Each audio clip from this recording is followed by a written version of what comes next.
Hello दोस्तों, आज हम इतिहास का क्लासिफिकेशन करेंगे। इतिहास का क्लासिफिकेशन मोस्टली 3 प्रकार से किया जाता है: प्राचीन इतिहास, मध्यकालीन इतिहास, आधुनिक इतिहास। लेकिन हम सबसे पहले इसे छोटे छोटे सेक्शन में और बांटते हैं प्राचीन इतिहास को। हम पहले प्राचीन इतिहास का क्लासिफिकेशन करते हैं। प्राचीन इतिहास के भी क्लासिफिकेशन में हम उसको 3 भागों में बांटते हैं, जैसे प्राक ऐतिहासिक काल, आधि ऐतिहासिक काल और ऐतिहासिक काल। अगर हम प्राक ऐतिहासिक काल की बात करें तो ये सबसे प्राचीनतम काल है इतिहास का। ये इसकी समय अवधि अज्ञात काल से लेकर 2500 ईस्वी पूर्व तक की बताई जाती है। यानी कि अभी उसका जो काल है, शुरू का जो काल है, वो कुछ निश्चित नहीं हो पाया है, लेकिन 2500 ईस्वी पूर्व तक की अवधि बताई जाती है। इसके अंतर्गत मोस्टली पाषाण काल आते हैं, इसमें पूरा पाषाण काल, मध्य पाषाण काल, नव पाषाण काल और ताम्र पाषाण काल। अगर हम पूरा पाषाण काल की बात कर लें तो ये 8000 ईसा पूर्व तक चला था। वहीं अगर मध्य पाषाण काल की बात करें तो ये 4000 ईसा पूर्व तक चला था। अगर हम तीसरे पे आते हैं नव पाषाण काल पर, तो ये हमारा 4000 से प्रारंभ होकर 2500 ईस्वी पूर्व तक चला था। इसी के साथ चलती थी हमारी ताम्र पाषाण संस्कृति। ये 2500 ईसा पूर्व से लेकर करीब 1500 ईसा पूर्व तक चली है।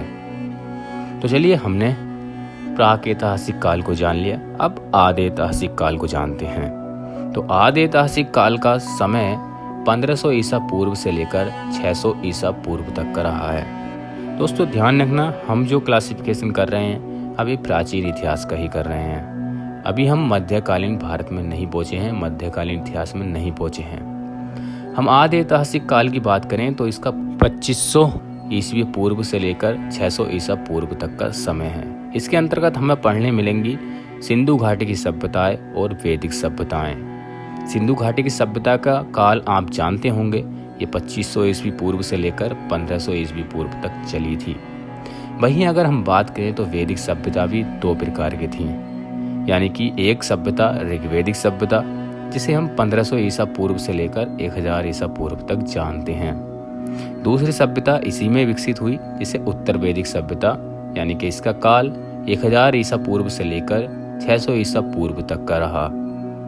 तो दोस्तों, हमने प्राक ऐतिहासिक काल के बारे में जाना, आदि ऐतिहासिक काल के बारे में जाना। अब हम जानते हैं इसके तीसरे भाग को, ऐतिहासिक काल को।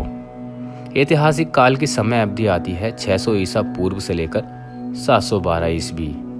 दोस्तों, यहाँ पर थोड़ा चेंज आता है। हम अभी तक ईसा पूर्व में बात कर रहे थे, लेकिन इस सेगमेंट में हम ईस्वी पर आ जाते हैं। ईसा पूर्वी और ईस्वी क्या होती है, इसके बारे में मैंने बता रखा है, आप मेरी पिछली वीडियो में जाकर देख सकते हैं।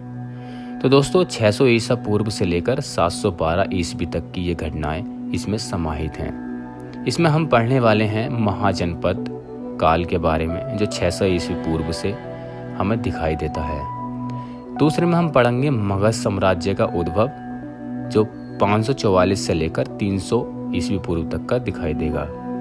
इसके बाद हम पढ़ेंगे मौर्य साम्राज्य 322 से लेकर 185 ईस्वी पूर्व तक।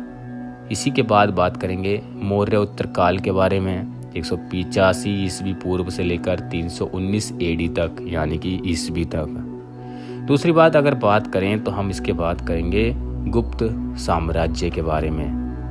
दोस्तों, गुप्तोत्तर काल के बारे में भी जानेंगे हम इसमें। तो ये हमारा प्राचीन इतिहास का क्लासिफिकेशन था।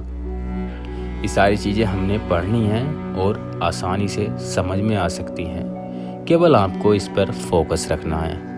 हमने प्राचीन इतिहास का क्लासिफिकेशन कर लिया है। अब जो हम अपनी बात करेंगे वो प्राक ऐतिहासिक काल पर शुरू करेंगे, वहीं से पढ़ना इसको प्रारंभ करेंगे। ये वीडियो यहीं पर समाप्त करते हैं और मिलते हैं अगली वीडियो के साथ।